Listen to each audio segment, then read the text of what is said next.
Thanks for joining us. The final episode of the Tom Atkins week. Jared, you'll be pretty keen on this because you missed our first go round on this. I did. You fucking dived in head first without fucking, testing the waters. You just leapt into it. It was early days. It was 5 years ago. You already felt like this isn't working and I've got to leave Jared behind. I've got to find greener pastures. Just to let people know, we have covered this film. We haven't lost our fucking minds or bumbled along, just done it and then realised a few weeks later, haven't we done this already? We did do this very early on. I think it was in the first 6 or 7 episodes. I did it with a mate of mine, Darren. We covered off on it. But because it's Tom Atkins week, you have to review this film. So it's a Night of the Creeps revisit. Yep. And of course, Jared was not a part of the first episode, so we're going to get some fresh takes. Again, I may change my mind. I gave it 3.5 back in the first day, so keep that in mind. Yep. Now, we've got a big episode, Jared, big episode. We'll start off with what we've been watching. Have you seen anything of note? I have watched a couple of things. I watched another DC animated movie. This one was Deathstroke. Not bad, not one of the better ones, but I keep in touch with those ones quite regularly, and generally they are pretty good. So I'll check that out. Okay. Obviously, me and you watched Maniac Cop. I forged ahead and watched Maniac Cop 2 and 3 as well. Yeah, look, I cannot lie. I won't say I didn't enjoy both of them, because I did immensely at certain points.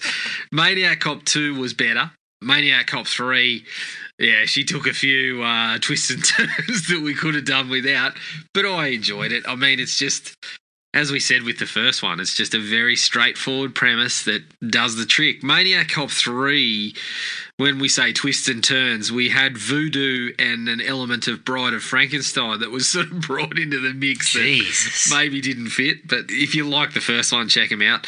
Obviously, me and you were awaiting the babysitter Killer Queen with bated breath. Yes, I was. We were hanging for it.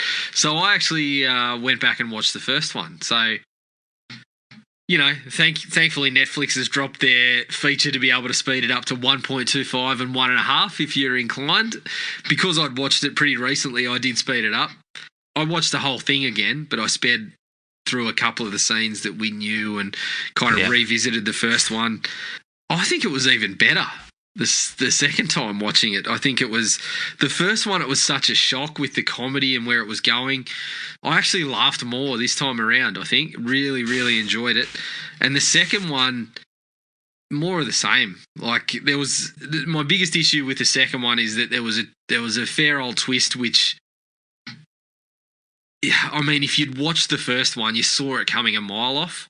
But when I say that, I feel like it was the right way to go as well. Yeah. Yeah, I enjoyed the hell out of the second one for the same reasons. It was a bit sillier. There was a few more sort of scenes where I was kind of like, yeah, we're really pushing the comedic elements possibly a bit too far here, but I enjoyed it and it was more fun. So if you like The Babysitter, I would say, yeah, absolutely check out Killer Queen as well. So, and I only really watched one other thing that doesn't really fit with the podcast, but I guess I have to mention it because you're probably going to get a chuckle out of it. But on one of the many streaming services that I have access to, I was able to watch Cats. Jesus. So I did. How did that go? Oh, look, I mean, I didn't know a hell of a lot about Cats the musical, but after I read about it, I thought I probably shouldn't have watched it as a movie because the musical was talking about how it's a series of very tenuously linked fucking vignettes. And then when I watched it in the movie, I was like, yeah, I can see that. And, I don't know. We get to Was it a mistake to make that movie? I think so. Yeah. I would say so. Especially with the inordinately sized budget they used. Well, look, call me crazy, but if you're going to make it for fans of Cats, make it with Broadway people. We don't need to see Idris Elba embarrassing himself man. as a fucking CGI cat. Fucking hell. Good God. I think it's got a niche, and I think the people that would want to see Cats as a fucking movie theatre experience would probably see it anyway, because it seemed like you didn't really rope all the people in. Well, you roped people in to the trailer with the big names, but when they saw the trailer, they all fucking giggled and laughed and then didn't watch the movie, because I don't think it was a monetary success. So no, it wasn't. And the woman that played the main cat, I mean, I can't even fucking remember what her name was, but I'm not talking about the actress. I thought she was okay, but the characters, it was such a fucking jumble. I don't even know who the fucking characters were. But she was a Broadway person, from what I can tell. But then you surrounded her with all these actors, and some of those people came from Broadway. Like I think Judi Dench was in a performance years ago on Broadway and fucking busted a leg or something and couldn't finish it off. So, but yeah, Jesus Christ, it was a fucking, I don't know, it was an experience. I'll put disaster. It yeah. I mean, seeing Idris Elba pumping the fist and fucking firing over the it's not the height of his career, and he was in Hobbs and Shaw, so yeah. Is that it, mate? Is that all you had? That was it. I talked too much about Cats, I think. Oh, shit. You sound like you're excited to watch it again. Well, it's a horror show, so it does fit. True. I went back to The Mist, the TV show. I remember starting this years ago when it first came onto Netflix and watching the first episode and thinking it was all right and then never getting back around to it. So I thought I'd give it another run. Not too bad. Classic sort of stuff. Trapped and unsure what's going on, you know, the whole idea of people turning on each other. Exactly what you expect. Does extending it work? So far, we're 3 episodes in, and I think it has potential to be extended. Do you know what I mean? Like, it has the ability to be extended. My big issue with something like The Mist is, even if you extend it, I can see maybe one season, but then what do you do after that? Exactly, and it didn't last more than one season. So it's kind of got a shelf life there. The thing about it is you need to extend it perhaps a little more interestingly. Things are fairly standard in this. You get exactly what you expect from the characters. You know, there's people with secrets and all this sort of stuff, and people who are stuck in one place who have got problems with each other, and, you know, that type of thing. Yep. So it kind of works on those simple terms. Yep. But not really much more. I watched that documentary on Shudder, In Search of Darkness. Yep. Yeah, solid. Long. Very long. Probably too long. But... Well, not really, considering that we can't get much else out of Shudder at the moment. Yeah, well, shit, I probably should have broken it down into episodes of an hour each. It needs to be long. Yeah. But, yeah, look, it was pretty good. Check it out. If you're a horror fan, it's definitely worth it. Absolutely, I'll be on it. I sat through a Killer Scarecrow film called Husk. Also on Shudder. Don't laugh. It was all right. Was it? It was all right, yeah. It was, okay. It was from a collection from years ago called After Dark. Yep. Collection, and look, it wasn't too bad. I had a reasonable time with it. If you're looking for something to watch on Shudder, you can do fucking much worse, I can tell you that. Well, I mean, you could have watched The Ranger. You could have watched The Host. Or Host. Again. So, mate, don't laugh. Jason Blum signed those blokes up to a 3-picture deal, so I'm fucking... You're straight into it. I'm in for a world of hurt now. 3 Blumhouse pictures that I'll probably go and see that I'll fucking hate. Possibly. And the last one, the big ticket one for me, is I finally went back to the cinema. Yep. To see Unhinged. You should have stayed home. But au contraire. It was all right, Unhinged. It's exactly what you expect. It's Fatal Attraction or one of those, hand that rocks the cradle, crazy person basically inserting themselves in someone's life. Yeah, instead of someone trying to, boil bunnies, it's Russell LaRock trying to play you a song. Let me tell you something, mate. Russell LaRock is the best part of the movie. They just let him go overboard. Does he turn up with 30-odd foot of grunts to serenade anyone? No, but he turns up with 30-odd foot of kilograms on the frame. He's looking big, Russ. Yeah. He's looking real big. I don't know if he put on extra weight for the role or whatever. I love Russell, so I'll see it. Yeah, he's sort of playing like this southern bloke. And I don't know whether he beefed up for it. He looks like he's put on some weight. But he's great because he understands the material, mate. It's just overboard central. Yeah. He just chews the scenery left, right and centre. And look, there's no other actors of note in the film. So, you know, he kind of outshines them without really trying, I don't think. But he does some really good... He does some good stuff. He's quite a menacing motherfucker when he gets what going, you've just said could be said in other ways too. Like that, you know, there's no other actor in the film, so Russell Crowe's shit performance is kind of missed amongst the rest of it. That's harsh. Russell's a good performance. The rest of the film's a little bit by the numbers. Would you say your $20 was well spent on that? Well, it was only $11. Oh, okay. Well, so I came back in on Tight Ass Tuesday. Well, you're fucking doing cartwheels coming out of the cinema after that one, then. I am. But you know, with my stock price on a McG going through the roof, I'm due for a windfall. You can afford to be frivolous. That's right. I can throw shit around. I can throw money around like a man with no arms. Yeah, come Tight Ass Tuesday, you'll watch anything. Exactly. Just like the good old days, mate. Yep. But that was it. That was it for me. Excellent.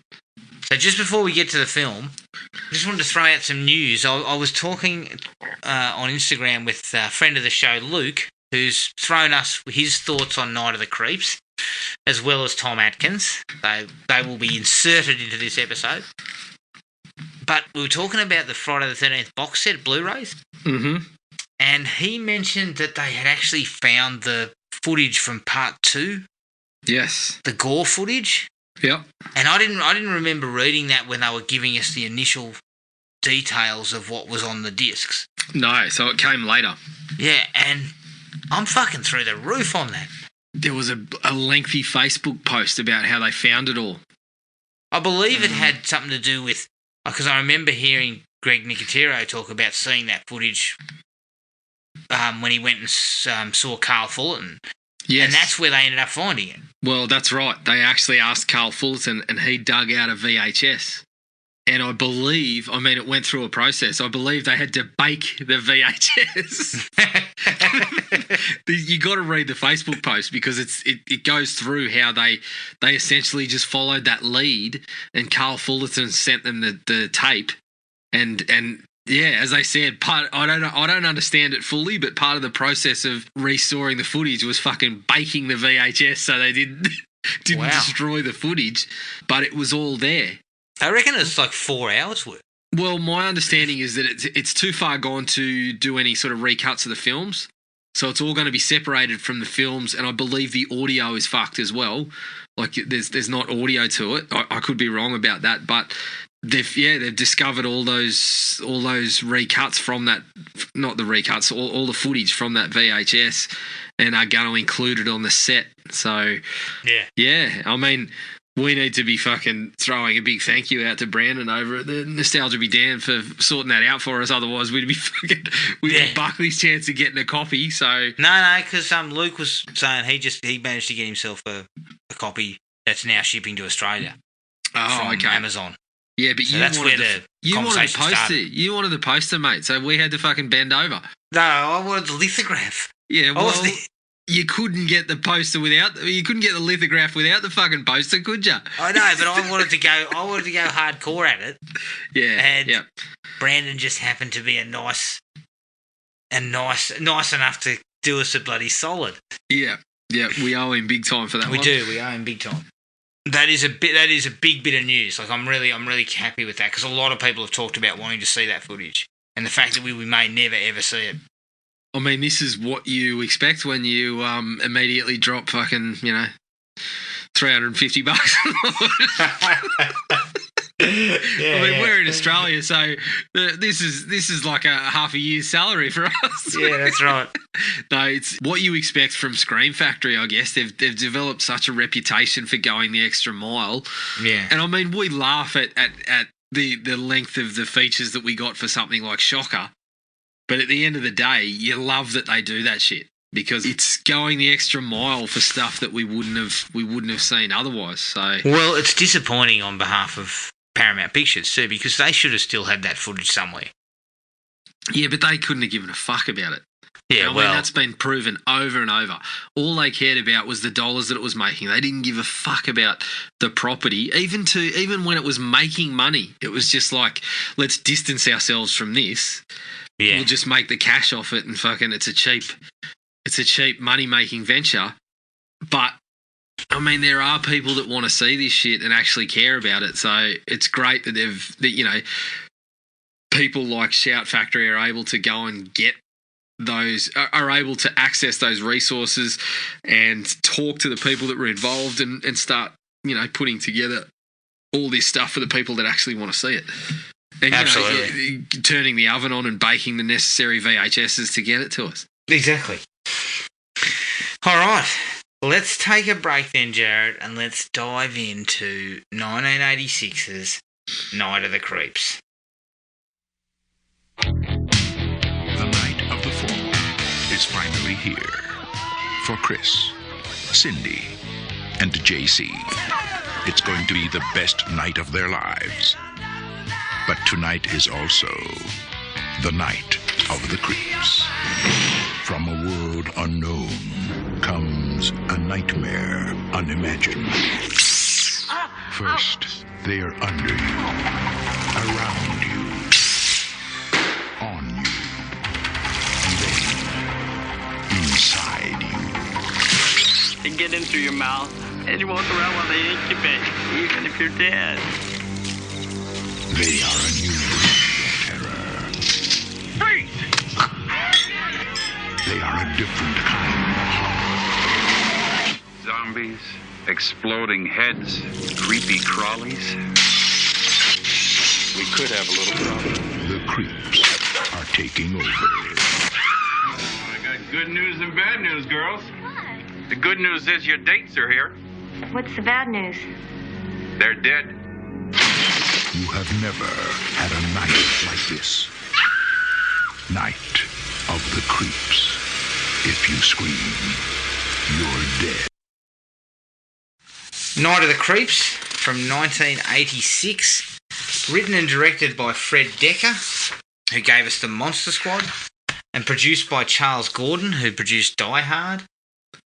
It stars Tom Atkins as Detective Ray Cameron, Jason Lively as Chris, Steve Marshall as JC, Jill Whitlow as Cynthia. The budget was $5 million, and the box office was $591,000 worldwide. The characters of Chris and JC were also featured in an early short film made by Fred Decker. All right, Jared, what are your thoughts on this film? Look, I often take the piss out of you for going overboard on some of these movies, but I think it might be me tonight. Yeah. I might be going overboard. I just love this movie. It's a simple enough premise that is it's clearly taking cues from movies that Fred Decker loved. Alien invasion sort of things, zombie sort of things. But it does a nifty little job of putting it all together, does a nice job of paying homage to the era that they came from with those little 50s segments. And you can't go wrong with Tom Atkins taking charge. So I'm going to a 4.5. I have an absolute ball with this movie, and I've got very few dislikes to it. Openly admit my bias towards it, but love it. 4.5. Absolutely. And it's a bristling 5 Mo's. 5 Mo's bristling. Look, this is a pensive Tom Atkins with, a lost love, which we haven't seen. Yes. We haven't seen much of Tom doing that sort of stuff, but he still brings the comedic elements. He still takes charge. He still does the usual Tom Atkins stuff. I reckon, for me, it's it's neck and neck with Dr. Dan Chalice for peak Tom Atkins. Yeah. Dr. Dan's a little more of a worse human being, although Ray Cameron's a little bit sort of jaded, but he's not a mongrel. he's not a hard drinking. Well, he is hard drinking, but he's not treating his wife like crap. Well, maybe Ray Cameron in his past had a dalliance with a woman who turned out to be a robot like Dan Chalice did. So yes. Understandably jaded. I gave it 3.5 when we first spoke about it all those years ago. It's one of my favourite 80s horror films. Watching it again, I was just so happy to be seeing it again. It's so much fun. It's so enjoyable. Atkins is fantastic in the role as Ray Cameron. Dialogue that crackles. Even the special effects, which are a little ropey at times, they still have a kind of charm to them. Well, they still stand up for practicals, and they had combinations of animatronics and actors in particular scenes. They still hold up, I feel. And it's criminally underrated. Yeah. It deserves far more credit than it gets, and to me it's a minor classic, Yeah, and definitely. I gave it 4 out of 5 this time around. You can't bump it up a half. Nothing. I can't bump it up a half, but I mean, look, I would have teetered at that extra half, and of course 5 bristling mows, without a doubt. Yeah. 5 beautifully curated mows. Well, Atkins says this is the one that fans still talk to him about the most. Yeah, so, and you can see why from a sheer one-liners perspective. Yeah, yep. Luke was also on 4 out of 5, and also 5 pristine bristling mustaches, peak form. He says peak form for Atkins. He just thinks it's a perfect personification of the type of character that Atkins was. Well, I've got a big comment towards that for a particular point of the film, so glad Luke brought that up. He thinks it's fun. It's kind of silly in parts, but it's great action, great dialogue, one-liners. He loves the practical effects, which are an absolute winner, I guess, in the sense of seeing those effects in comparison to, say, if this was redone today, you'd spice it up with a bit of computer-generated stuff. Yeah. Well, you look at something like The Babysitter, for example. Yeah. I love that, but they use CGI effects, and sometimes it just takes you right out of it. And Luke makes a really good point about Fred Dekker. It's kind of like, with this film and Monster Squad, he was kind of on the up, and unfortunately he sort of never quite found that success. No. So to speak, which is sad. Which is disappointing. Because when you watch those two films together, you think this guy could have been a genre mainstay. Yeah. And you look at, he obviously has ties to Shane Black, and then they were obviously close friends. Yep. And Shane Black went on to have a really big career and a very well-known career in Hollywood. Yeah. And Fred Dekker's still around, but he's kind of never quite been able to recapture. Yeah. Well, Shane Black's in this, isn't he? He's an extra at one point. Oh, is he? I didn't see him, but because I believe he was hanging around the set. Tom Atkins talks about how he was hanging around the set and told him he was writing Lethal Weapon and he'd be great for it. He wanted him as Riggs initially. Oh, really? Imagine Tom Atkins as Riggs. I believe Tom Atkins in the interview says, I told him, I'm not going to be Riggs. The studio won't hire me as Riggs. Yeah, they should have though. They should have, absolutely. I mean, if they wanted to ensure that Lethal Weapon was a medium hit rather than a smash hit, they should have hired Tommy Atkins as Riggs. Luke goes through it like he's a bit like us. Very few dislikes. Yep. Really, he's some really good thoughts about the film, and I'll try and sprinkle them in there when I can. Excellent. But first things first, it's just really great fun. It is. There's something about these films that, like this particular film for mine, that it gives me this real sort of happy feeling. Yeah, and it also for me seems to fit almost into the sort of gateway stuff.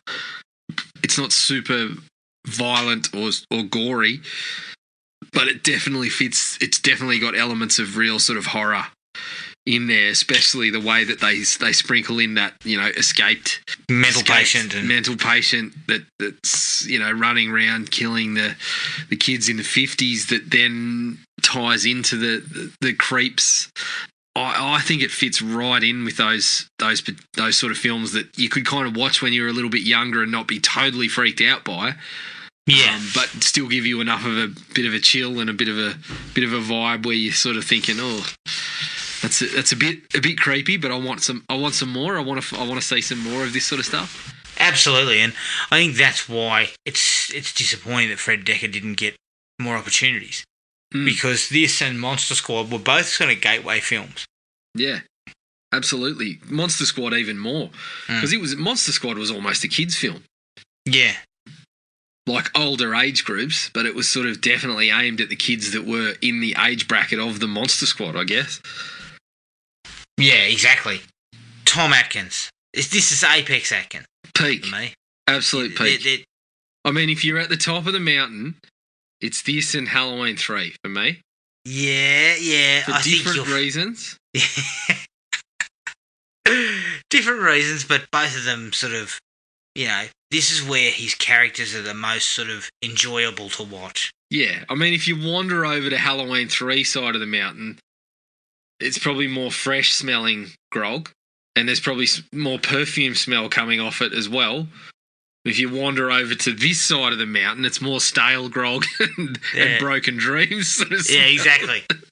But a rumpled older, you know, world-weary Atkins. But the big thing, the big winner for me for Atkins here is his dialogue. When he's got that sort of front about referencing, you know, pop culture names like, it's Bozo the Clown and, you know, Bullwinkle Moose and all this sort of shit. It's quite funny, which he doesn't get to do a lot of in Halloween 3. Oh, mate, there is just so many classic lines. Yes. I mean, yeah, there's obviously the thrill me that he constantly uses. I also love playing Poo Patrol with your nightstick. Yep.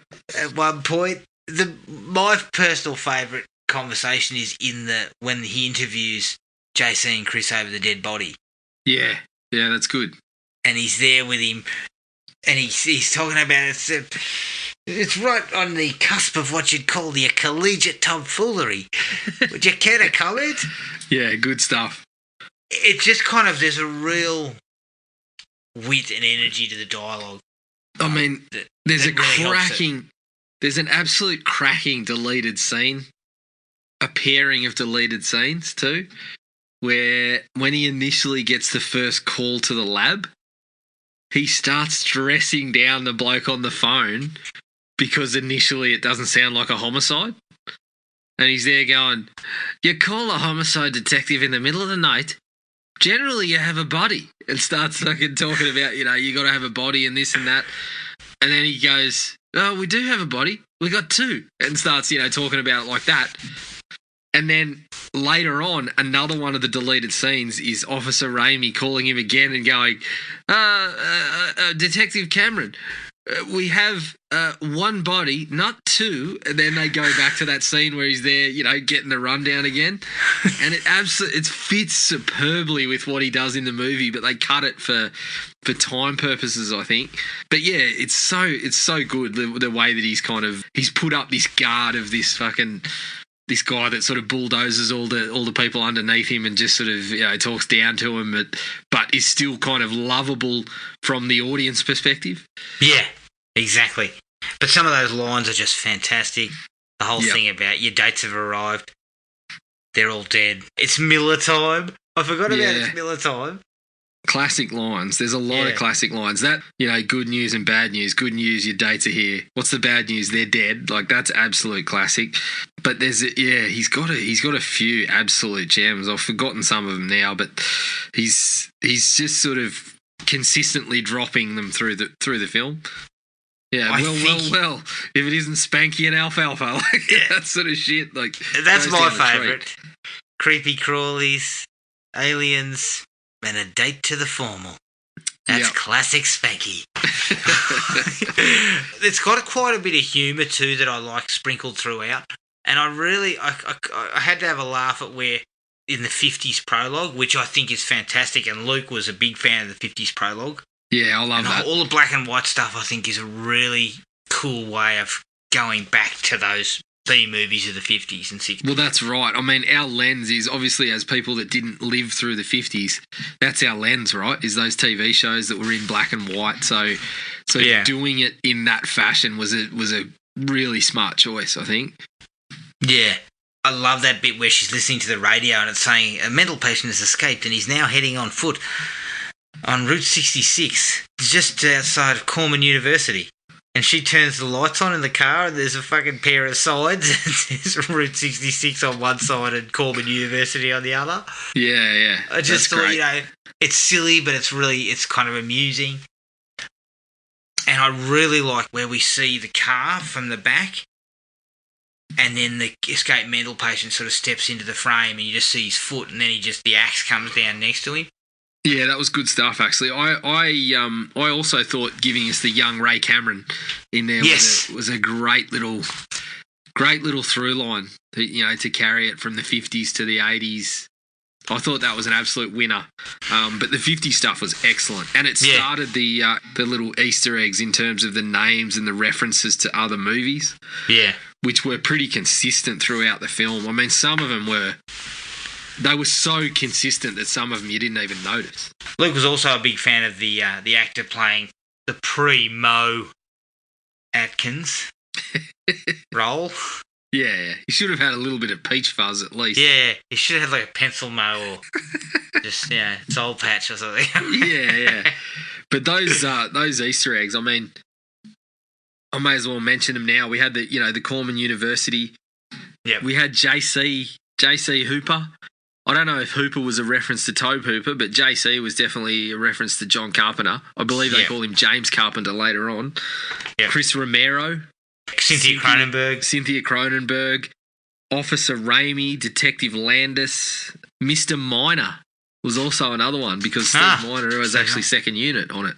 Oh, was he? They referenced Steve Miner's work on Friday the 13th, so it was... I mean, it was great to see them do that in that way. Like we've talked about how sometimes we like the Easter eggs and sometimes they're too forced. Yeah. I felt like this was clear, but it wasn't.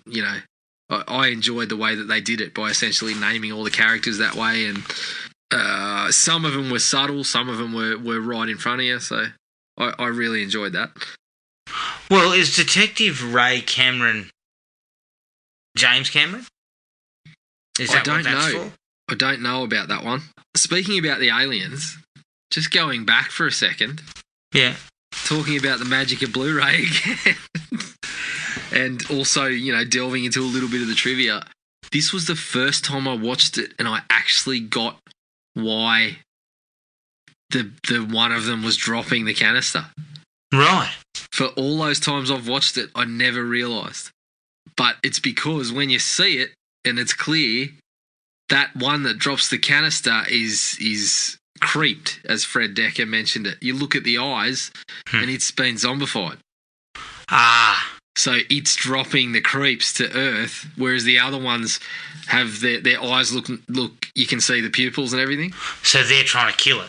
So they're trying to kill the one that's the creeper, basically. So it's kind of like this has just happened in the spaceship beforehand, and this one's just released them to Earth.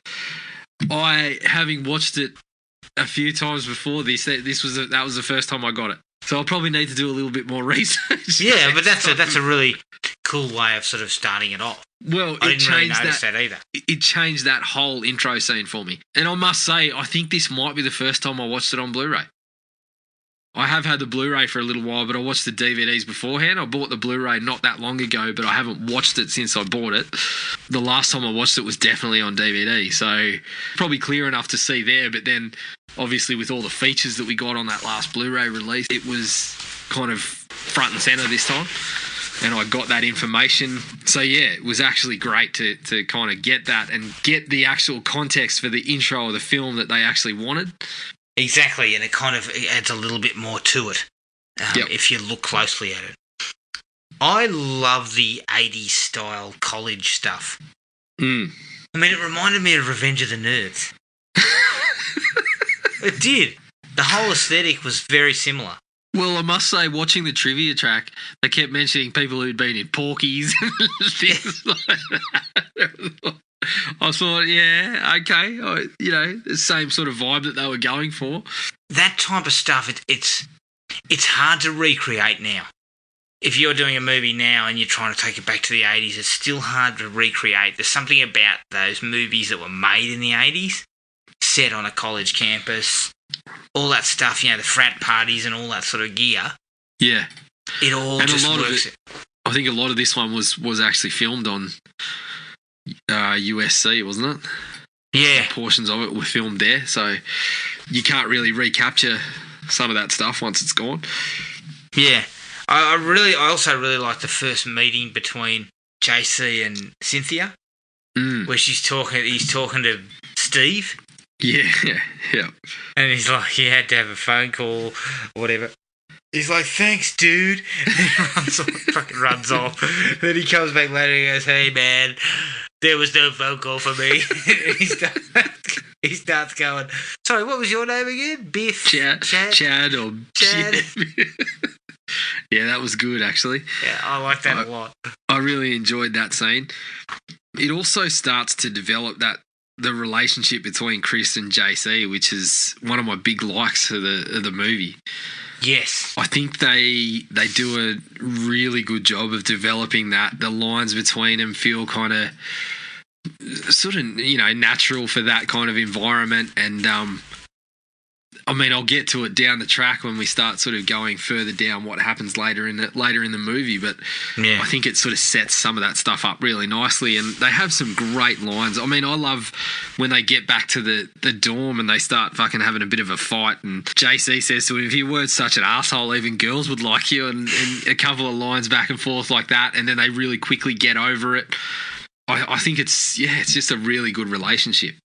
Yes, and Luke was saying exactly the same thing, the bromance sort of thing between those two. It really works because the dialogue is natural. They seem like they get along. Yeah. It kind of builds it takes about 20 minutes to kind of build it up. Yep. Which I like. And it just kind of gives you some characters that are likeable. Yeah, definitely. And that's one thing I noticed here. There's a lot of likeable characters. Did you realise, again, picking up on the first time this time around, thank you, Blu-ray, did you realise Chris is Blake Lively's brother? Oh, really? Yeah. I didn't know that. No, I didn't know it either. Oh, shit. And then when I read it, I was like, I had to look at them side by side, and I'm like, I can see it now, but, He must be a fair bit older than her. Yeah, though. he is. He's a fair bit older than her, so... But yeah, there you go. Wow. Yep. Nice little piece of trivia. Mm-hmm. The first time we see Atkins. Oh, of course. He's in a white suit. He's got the shades on. The mo looks perfectly manicured. He's drinking. This is what when Luke mentioned a little bit about Tom Atkins before, you said Luke had some things to say about Tom Atkins. Yeah. This particular sequence is the closest we've got to catching Tom Atkins in his natural state on film, I think. Am I wrong? Like a white suit, drinking grog out of a coconut, surrounded by beautiful women. Like, it just seems like they said, Tom, can we just get a couple of, behind the scenes shots? So you reckon if we were to go to a zoo and there was a Tom Atkins animal, that's how it would be. If we got Tom Atkins at the zoo, we'd get closer to what we got in his films. But if we got Tom Atkins in the wild, wild Atkins, Tom Atkins in its natural habitat, this is what it looks like. Yeah, that's what I think. You're probably spot on there. Yep, I think so. That's as close as we get to Tom Atkins. Yep, the real Tom Atkins. The real Tom Atkins. Atkins in the wild, in his natural state. He's living the dream, as Luke puts it. He is. Yeah, he is. He's definitely living the dream in that scene. But you know what I love about that scene too? The way it jumps back and forth, and you realise it's a dream. Yeah. Where he suddenly appears dressed in the police uniform from the 50s, and then they cut to the escaped mental patient chopping up his girlfriend or his ex-girlfriend. They cut back, and he's holding the shotgun that wasn't there before, and there's this giant flower on his jacket. Well, I like the way they play their hand, because I think they give the audience a little bit of credit. I think they know that you will get that this isn't this guy that's sitting on the beach in a white suit is not actually part of the film as it's supposed to be. Yeah. So I think they give you a little bit of credit for that, and then they move on in his own dream, and you start to say, okay, he's dreaming, and we go along with him, rather than trying to go for like a little bit of shock value or something that, oh shit, he was dreaming. I think we already got that. Yeah. So yeah, I really like that. Absolutely. For some reason, I love the coroner. He's constantly opening his briefcase and pulling out a sandwich. Yeah, but he doesn't eat it off the body like some scumbag out of Crystal Lakes, No. Crystal Lake coroner. No, he doesn't eat it off the body, but he's close enough to it. Every time we see him, he's got a sub sandwich in hand. Yeah. Which I thought was another cool little sort of Easter egg there, where every time you see the guy, the coroner, he's at a crime scene, he's got a sandwich in hand. He's eating nonchalantly in front of corpses whose heads have exploded and stuff. I really enjoy that stuff. It's just tomato sauce. Yeah. Don't worry about that, it'll be fine. Yeah. That was definitely quite amusing. Also, one of your favourite lines, which he delivers to Raimi, I believe. Yeah. You going to straighten it out, Raimi? Or am I going to play Poo Patrol with your nightstick? Classic stuff. This is, again, what I like about the movie. He keeps this up for a while, but we get a scene down the track where we show that this is a kind of charade. It's a little bit of a front. He's still haunted. Yeah. By the stuff that happened in the 50s. Mm. And by this point, we've already got a couple of thrill me's. We've already got the name of the podcast right there. Yeah, exactly. I think throughout the whole film, he says we get 5 from Tom Atkins. And then we get 1 at the end. And then we get the 1 at the end, which is a nice little callback. Yes. I do love that sequence too, where just a shot, it's just such a cool shot, is where the coroner is eating again, but he's actually in the lab. Eating a sanger with a bit of extra seasoning and a bit of extra, condiments on it. And the corpse is on the table behind him, and then it just sits up and then just gets off the gurney and walks away. Well, it's just a really cool look about how he sort of sits up there. It's expected, but it still works. And I also love how he wanders past like the patrolman who's reading his paper or something. And he's just like, see you tomorrow. Yeah, how you going? See you tomorrow. Yeah, that was good stuff. I think it's also around that same time that there's classic sort of newspaper exposition shot. Yeah. But it's done a little bit differently. Like, I haven't quite seen it as much as I've seen it in, the way that we saw it in this one, where it's like over the point of view of somebody kind of reading it over their shoulder almost. Yeah. And then that person folds it up, and we've got JC and Chris in the background picking up the scene from there. Yeah. Loved it. A little bit of a fresh twist on a classic sort of take that we've got to deliver information. This might be something that Fred Decker picked up from some of those movies that he was referencing when he was making this, but as people that didn't necessarily get to see a lot of them and didn't get to see a lot of those movies from the 50s and 60s, even being in a market where we didn't even really have the option to see some of them, it was kind of nifty to see it here that they'd done it in a fresh kind of way. Yeah. I appreciated those sort of twists on the classic takes. Definitely. JC's death. I actually really liked it. Oh, it's excellent. Luke points out that he doesn't wipe his ass after using the toilet.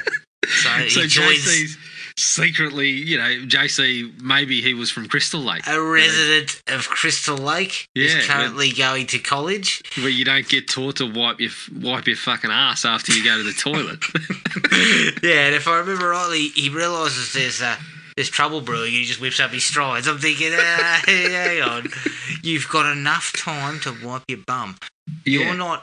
It's not like Demon. I'm going to cut Demon a bit of slack. There was a piece of, sharp metal going through... Death was imminent. Yeah. For Demon. He needed to... Even if death is imminent, you do it quickly. Yeah, exactly. I mean, at least roll one sort of couple of squares of bog roll and do a quick wipe. 1 to 2 squares, give it a crack, and then pull your leather strides up and fend off the off the machete that's poking through the outhouse wall. But yeah, I enjoy the JC's death scene, or his where he gets attacked by the slugs. I just think it's a nice little sequence. It gives us a little bit of information about what will kill them. But it's also really rough in terms of, as I said, I really liked his and Chris's relationship, and we're conditioned to thinking that they're gonna work their way around this together. So it's really rough in terms of like the narrative. It doesn't feel like it's finished for those two. Yeah, so true. When he is in that situation, you're almost thinking, is he going to come back? Until we get the tape, you know that he's gone. And I think Fred Deck has actually gone. It might be on one of those commentaries that I'm yet to watch, which I probably will go back and watch. But I believe he has actually stated that if for any reason, if they did a sequel, that he would find a way that JC would come back. Yeah, and I think that it leads to that sequence that I think everybody likes, and that is the tape. The tape's excellent. Yeah. And I'd forgotten that he says, I walked. Yeah, that was so good. I walked, Chris, all by myself. I walked. And I was just like, I forgot about that. It's really upsetting and really sad. But I also love the way that he just says, I love you and good luck with Cynthia. Like, it's so, especially for the 80s, to hear a guy who's friends with someone just simply say, I love you. Yeah. It's fucking powerful. Yeah. Especially for the type of film that it's in. Exactly. This is pure B-movie stuff. You wouldn't have expected this kind of depth. Yep. And the movie plays very horror comedy. Yeah. But then that's a kind of a real dramatic, emotional point. It is. But it rams home the fact that they've done a great job. It elevates selling that those two characters are best mates.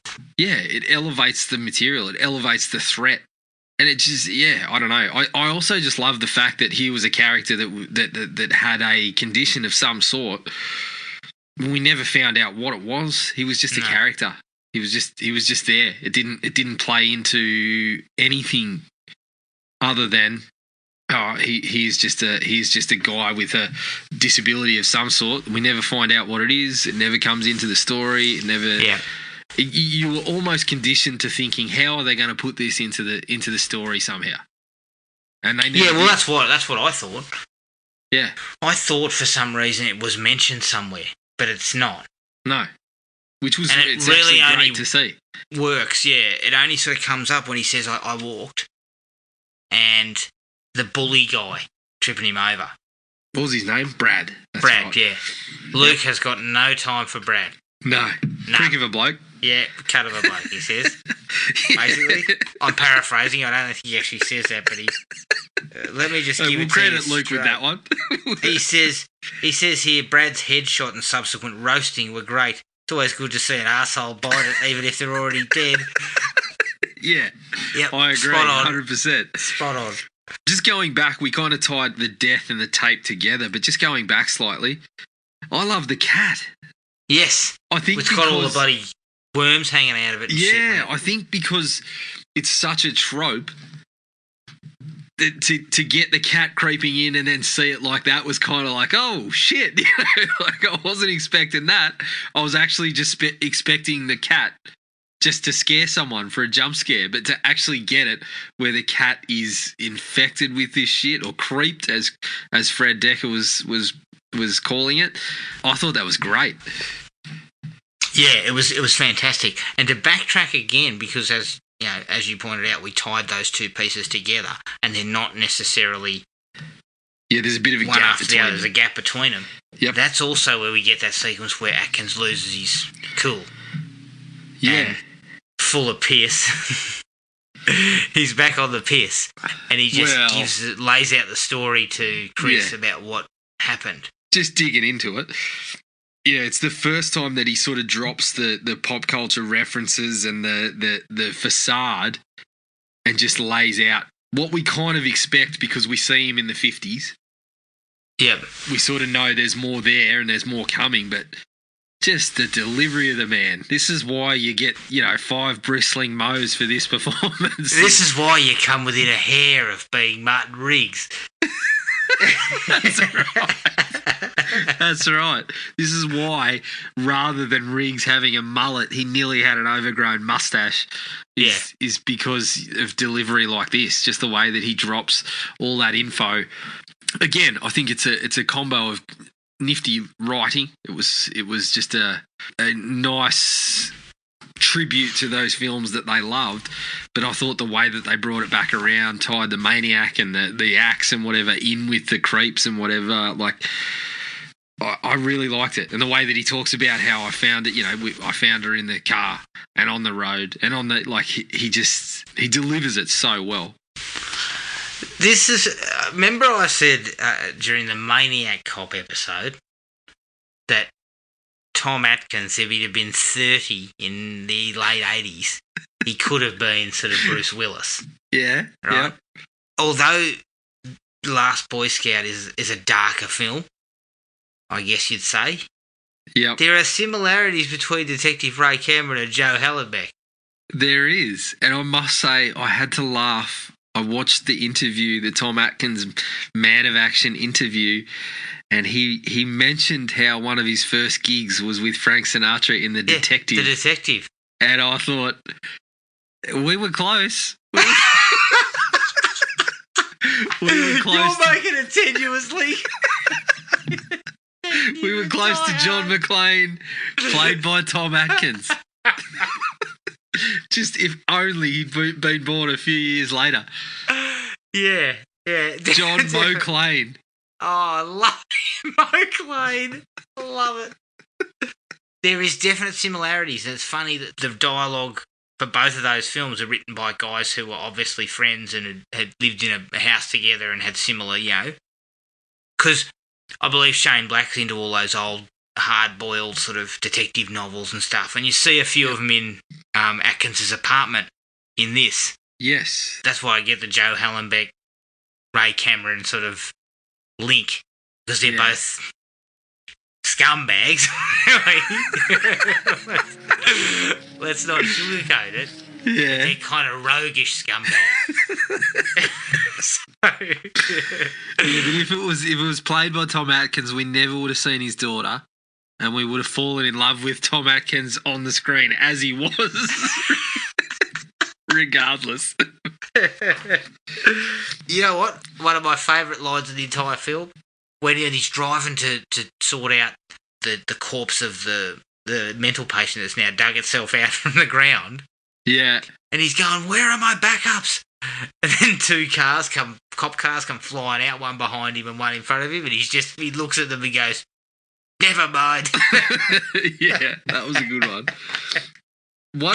One of the other scenes that I really liked, and I don't know why, it just kind of got to me this time when previously it hasn't really sort of landed as much, but when the girls are getting ready for the formal, doing all their makeup and whatever, and then you get the shot of the boys And they're fucking sliding down the stairs with tinnies in hand and fucking slapping each other on the back. And you get one of them, in the mirror getting ready to have a shave or something, and then one of them fucking pushes him out of the way or something like that. I'm like, this is like every footy change room I've ever been in. Yeah, exactly. It's just like stupidity turned up to 11. It's like a primary school playground with beer. Yeah, exactly. It's ridiculous. But I was laughing at that because obviously I think it was fairly intentional, and the contrast between the boys and the girls I thought was quite funny. Yeah, I'll tell you what my favourite scene in the entire movie is when we get a shot of Atkins in his apartment and he's kicking back with a glass of whiskey, slugging back a couple of whiskeys, listening to some jazz. Yeah, and then. Chris arrives at the door and Atkins pulls masking tape around the door. And and Chris tells him what's going on, and then we get a close up of his gun getting holstered. And then as he steps away, you just notice that the fucking oven was open and the gas was on. Yeah, and he was going to kill himself. Yes, I was just like, that's fucking awesome. Well, it's kind of sad, and as you said, it's kind of... It's... he'd be the first hero, Jared, that flies into action for the finale, where only minutes before was about to kill himself. Well, that's very Riggs, isn't it? It's got a little bit of that. But the thing was, the genius of that was... I thought he was untaping I thought he was pulling the tape off the door because of the slugs. Yes. I thought he'd figured it out. And then you see him turning off the oven, and I was like, oh, fuck, that's really dark. Yeah. That is really dark. And then, obviously, he heads down that direction anyway, but does it in a fashion where it's kind of the heroic sacrifice that you sort of expect in films sometimes. But again, it was sort of, it was heavier than the material. Along with sort of JC's tape, it lent it a bit more. It lent it a bit of weight about what these people were carrying. Exactly, and it just kind of made it a little bit more than what it was. And I think that's kind of why it didn't succeed at the time. It was seen as just a bit of a throwaway, B grade sort of horror film. Yeah. But there's a lot more there. I think there is, yeah. There's a bit more to it. Which it's disappointing that it didn't make money. Yeah, but I think, it didn't make money on the initial run, but I would suggest that now, given that we're still talking about it and they're still selling special editions of it, one of which came with a Ray Cameron action figure that I'm absolutely fucking filthy that I never got my hands on. It's a you'd suggest that it has more than made its cash. Yeah, I think so. I actually also there's a couple of sequences that I wanted to bring up. Obviously, the frat brothers emerging from the bus, I think works really well. Again, another little fact that I picked up was a lot of the frat brothers apparently it was the FX team. Yeah, isn't Greg Nicotero in there? Yeah, they figured it would be a little bit cheaper just to, if these guys are all going to be around working on the FX, you may as well make them part of the crew and whatever. But there was also a really interesting thing about a character called Bill Carotes or something, who is an extra, who's one of the zombies when they get into the shed sequence. Yep. And Fred Decker refuses to talk about it. And people were thinking, oh, this bloke must have just been a fucking nightmare to deal with. But then, in the commentaries and on the trivia tracks, it says he bears more than a passing resemblance to Fred Decker. And so it is Fred Decker. Everyone's eventually said, oh, okay, so it's Fred Decker, and he's just kept up this facade of, I'm not going to talk about this bloke, which I thought was kind of cool. I thought it was a nice little way to sort of just keep it. It's everyone knows it, but a nice little way to keep people guessing in an era before we had all that, before we had the DVD and everything, the freeze framing of on those platforms and the Blu-ray to go back to it all. So I really appreciated that. Yeah. He just kind of kept talking about this. I'm not going to talk about this bloke. I thought that was really cool. Obviously, Luke mentioned about Brad copping it. Yeah. I love that Cameron and Chris do it together. Yeah. They give it to him together, and then they also get the girl in on it as well. And after that point, Chris and her sort of go side by side and do it all together. Yeah. Rather than, the knight in shining armour sort of approach. I loved it was sort of just we're all in it together and we sort of work through it together. Yeah, and that entire finale is excellent. When it's just balls to the wall. Atkins goes apeshit. The fucking in the house and starts shooting everything that moves and screaming. Yeah, that shot where he goes sort of 360, just starts fucking firing and everything. That was great. Luke mentions a scene that I forgot. We backtrack slightly. Is where they go down to get the flamethrower. Yep. And we get Dick Miller. Dick Miller. Yeah. Dick Miller and Atkins riffing off each other. Yeah. Great stuff. How he just puts the gun. You need to fill out the requisition. Yeah, what happens if I don't have one? Yeah, I don't have one. That was good. That was really good, actually. Yeah, I really like that. And, what's he saying? I'm looking for a garden variety flamethrower. Yeah, that whole sequence is really good. The way that they play that they knew each other from before and, just two guys that have appeared in genre films throughout the 80s and, beyond that. It's sort of just nifty to see them playing off each other like that. Exactly. I just think that the whole finale with Atkins sacrificing himself and the whole sort of detective thrill me. It's fucking fantastic. Great way to end. Yeah, well, sometimes I don't know, those heroic sacrifices, sometimes they play out like he it's kind of winks at him, doesn't he? Yeah, well, sometimes it's like too convenient and whatever.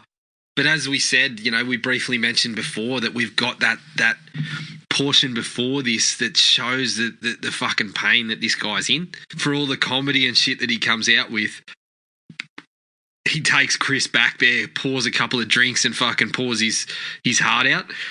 And then, obviously, we have the scene where he was going to do it before that. So I bought it in this one. Yeah. And it did. I thought it carried off. He did it with a purpose and whatever, and he'd sort of been carrying it for 30 years and did what, in a way, after what they'd set up, the way that he wanted to go out. Yeah, agreed. And I think it was always leading up to that. Yeah. It was always going to lead up to him taking a hit and going out. Putting those other people in the position to what he felt he might have missed out on too. Yeah. But it's also interesting to see that he comes wandering out. Yes. After it's over. Yeah, well, there was another ending too that had the dog, I think. The dog or the cat. And he doesn't come walking out, does he? No, it was essentially the same shot, but then the dog goes up to Cynthia, doesn't it? Yeah, Cynthia leans down and goes to pat the dog, and it basically seems like a shot where the dog's passed on one of the creeps to her, and then it cuts off. So I kind of liked the Cameron ending as well, because it sort of opened it up without compromising those other characters that we felt like had got through and that we wanted to get through. And again, I felt like it sort of worked because Cameron, it was fucking sad, again, to see him wandering out knowing that he'd been creeped and he was going to fucking continue it on. Yeah, but I actually really like the fact that in the ending on the DVD is the slugs go into the cemetery. Well, that's the same ending there. It's just, it's sort of... Really great way to go with a sequel. Well, it opens it up for a sequel while also being... I felt like Decca made it disappointing where it should have been disappointing in terms of excitement as a film goer. Like the same with killing JC. I was fucking sad about that, but I'm like, damn, that was a good choice. Yeah. And I feel like the Cameron ending was probably the same as that. Yes. I would suggest, Look, I can go either way on the ending. I would prefer the one that's on the DVD, which is Cameron coming out and them going into the the cemetery because it keeps Chris and Cynthia alive. Yeah, well, that's the same ending. That's the ending that I've got, but the Blu-ray that I had contained the alternate ending as well. Yeah. Which I checked out afterwards and didn't like as much. No. It's a bit too simple. Yeah. That one. Yeah. Do you have any other likes? No, that was, I think we talked about it at length. I think dislikes will be thin, mate. Yeah, I think I've finished fucking pulling my pud over the likes on that one. Luke starts off with the character of Brad as an utter fuckwit. Yes. Well, I had a like that is essentially the same. Not necessarily Brad, but Cynthia's interest in Brad. Yeah. Which I know has been brought up by the fan base. In the film, she never seems into his shit. Yeah. And that's what Luke points out here. It's kind of like when he trips JC over, she kind of looks at him with that fucking... The reaction, is kind of like, fuck you.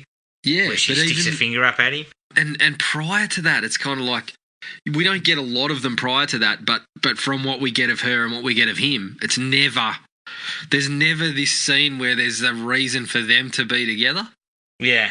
Other than the status, which even then we don't really get. We just get that they're from two frat. She's a sorority. She's frat and sorority houses, and the president of the sorority, and he's the president of the frat.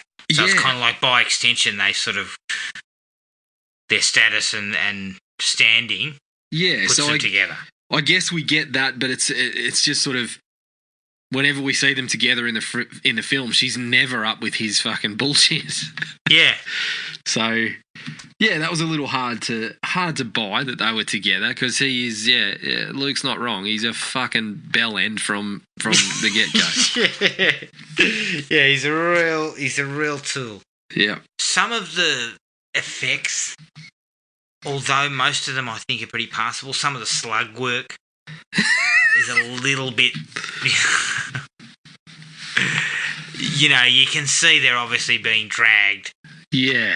Via a fishing line or something. Yes, and they do reverse some of the footage when they're jumping into mouths. And that's fair enough. I mean, it's more difficult to do that. Yeah. In that time period. Yep. I mean, Luke was saying the one of them that attacks JC looks like a turd on a string. It does. And it definitely does. So some of those are a little bit ropey. Yep.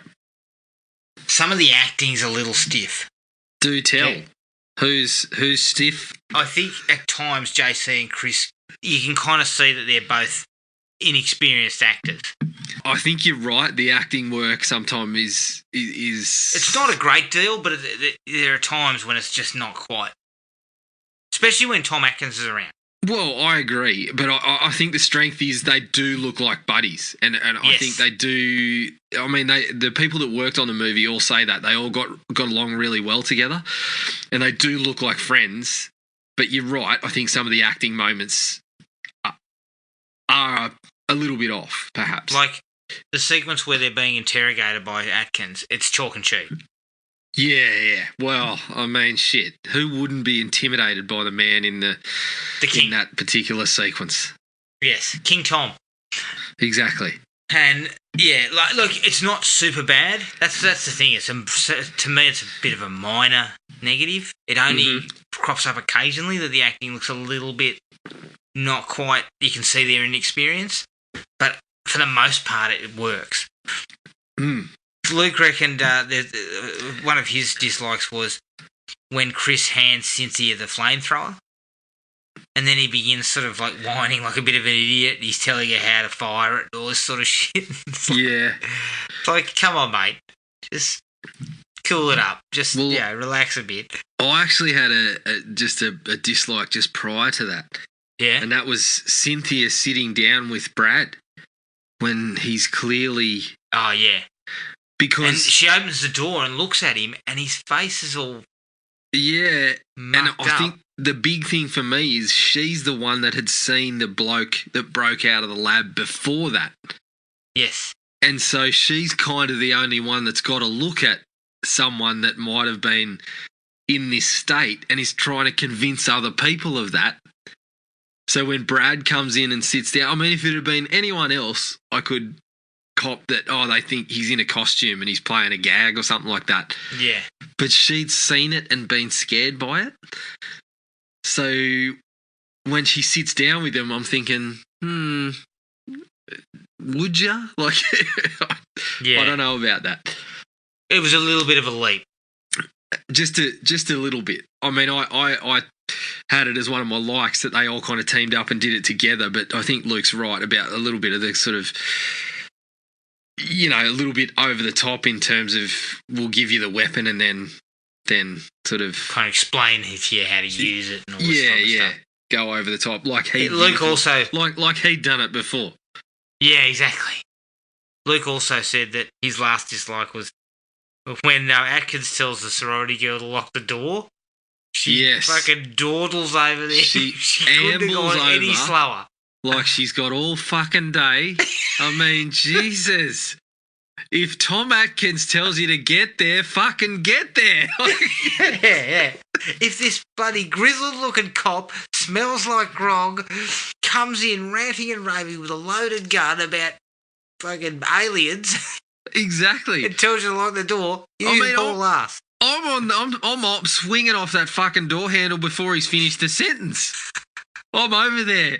What else can I do? I'm barricading. I'm what's locking. Next? Do you want another beer, Tom? Yeah. Tom, we've got some beers in the fridge. If you'd like. I've locked the door and I've prepared a shot. Let's do it. Yeah. I agree. That was one of the.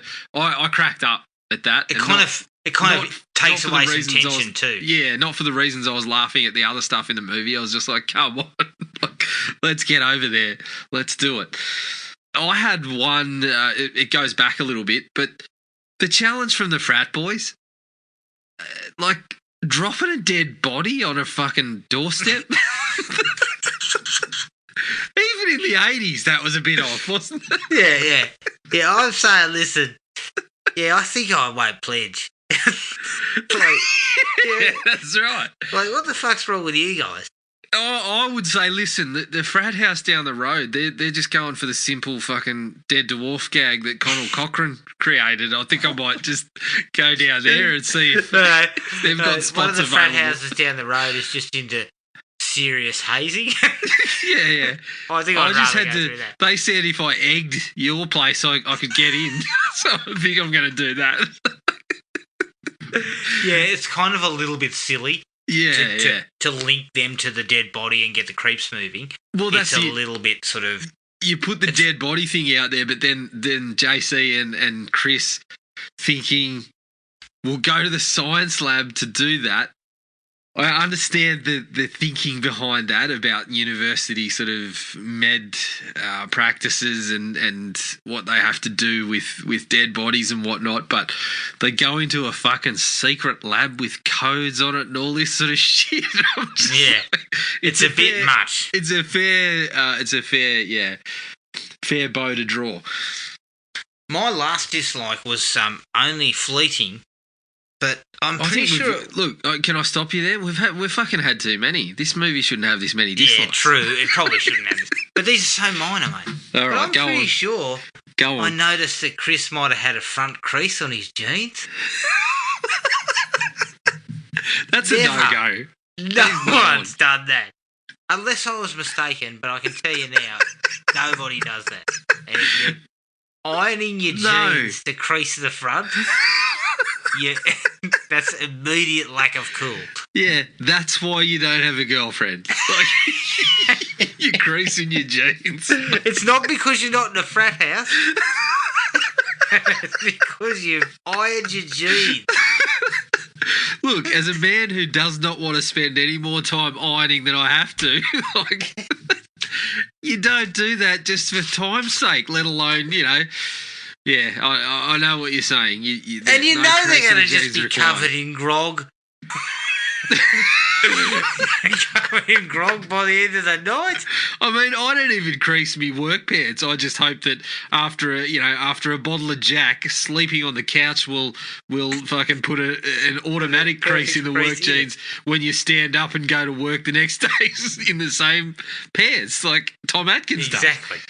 Exactly. That's a man of experience. Did you have any other dislikes? No, that was it for me. I didn't have a hell of a lot. I enjoyed it immensely this time around. Obviously, giving it 4.5. Definitely, everybody, all three of us did. And if anyone out there can hit me up with one of those Tom Atkins action figures, come on, give it to me. I need it. Now, before we sign off, some final thoughts on Atkins. We talked about his fragrance, Darren, but I was also positing what kind of beer would Tom Atkins be? What kind of beer would he drink? Yeah. Luke posited that he would drink something that's called snake venom from Brewmeister in Scotland. It has an alcohol content of 67.5%. Yeah, that's fair. Given the man's intake, that would be spot on. Well, it's described as a 1-2 punch. More like one punch, I think. Yep. And I was saying to Luke earlier on today, mere mortals like ourselves would drink one of those and go tits up immediately. Exactly. But Atkins can knock over a 6-pack without batting an eye. Yep. I, on the other hand, posited that he might go for a Strauss Black Damnation 6. The alcohol content of a pretty meagre 39%. But it's described as being a pitch black beer and tastes smoky, bitter, malty, and roasted with distinct licorice, chocolate, and coffee flavours. Right. I think that's a mixture that Tommy Atkins can get behind. Yeah, yep, fair enough. Look, in terms of what I'm drinking at the moment, I'd probably compare him to a Biggie Juice from the Feral Brewing Co., which the reason I would do that is because the man is so appealing, and the Biggie Juice has sort of, tropical flavours of apricot and peaches and passion fruits. But it's a hefty 1.8 standard, so if you don't treat it right, it'll fucking knock you around. You'll wake up in the morning feeling like you've been on the end of a Ray Cameron uppercut if you've fucking, haven't dealt with the man correctly. So you've been dressed down by Ray Cameron. Yeah, I think that would probably, but he's so alluring to so many, but you wake up in the morning feeling like you've been in a hefty blue with the man. So yes, that's what I'm going with. Well, look, all standard drinks that I'm sure Ray Cameron and Dan Chalice have knocked over in their day. Oh, look, 1.8 standard drinks in a can to Ray Cameron and Dan Chalice is like a can of Coke. So yeah, exactly. That's what he wakes up in the morning with. Exactly. Then he moves on to the Brewmeisters. That's right. He has a couple of Brewmeisters just to put himself into a nice sleep of a night. Yeah, let's have a nightcap. How about a 69% alcohol beer here? That's right. Final thoughts on Tom. Look, the bloke's a legend.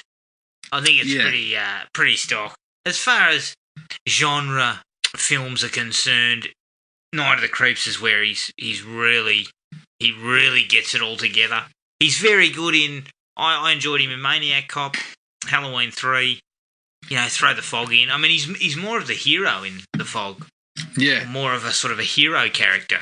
Yep. As opposed to being kind of like this weathered, beaten down type of character in some of those other films. But Atkins. There's no wonder we took his famous line as the name of this podcast. Oh, well, it was a natural choice, wasn't it? I mean, as you said, he just found his way into this genre fare that we love in that time period. So for people like us, he just kept popping up and, as we said, became the patron saint. The patron saint and the first Thrill Me podcast Hall of Famer. Just found his way into a handful of movies that I genuinely love. And, we're at that point now where those people that are of the same sort of generation are trying to sort of sneak him into films in little roles now to rekindle sort of some of what we loved. didn't quite work out in a few of them, but seeing him in something like the My Bloody Valentine remake was definitely appreciated. So hopefully before the man kind of, shuffles off the mortal coil, he gets to grace us with a few more little entries like this in the canon.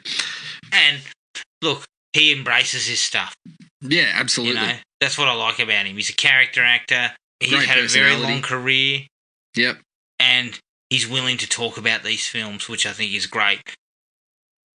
But, from 1980, well, shit. When was The Fog?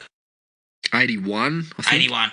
So from 81 through to 88 was probably the peak of Atkins. Yes. And we got a number of really, really good films there that we still enjoy. And yeah, look, the bloke's a legend in my mind. And it's fantastic that we got to look through this catalogue. We only got 5 of his films, and a couple of them were more sort of cameo appearances. But yeah, it's always good to see him, especially in that era. The Fog was 80, actually. I was a little bit off. 80 to 88. But yeah, we got The Fog 81, The Fog in 80, Escape from New York in 81. We got Creepshow in 82, Halloween 3 in 82. As you said, there was just a run of this stuff through that period. Night of the Creeps in 86, Lethal Weapon 87, Maniac Cop 88, which you sort of, pointed out is probably the last of that run. Yeah. But Jesus, what an enjoyable run. You could go back and watch all of those films in a row and you'd find that you'd probably enjoy most of them. Yeah, and he also, can I just mention that, he did pop up in Walker, Texas Ranger. Did he? Shit. He did. I didn't know that. Was he playing Walker? Champion. Great reason behind the podcast name. And it was an absolute treat to go through his charisma, his films. His except charisma? For Trick. It was a treat. What you did there. Except for Trick. Yeah, correct. Probably the only one that I was a little bit kind of down on because it wasn't a very good movie and he wasn't really in it.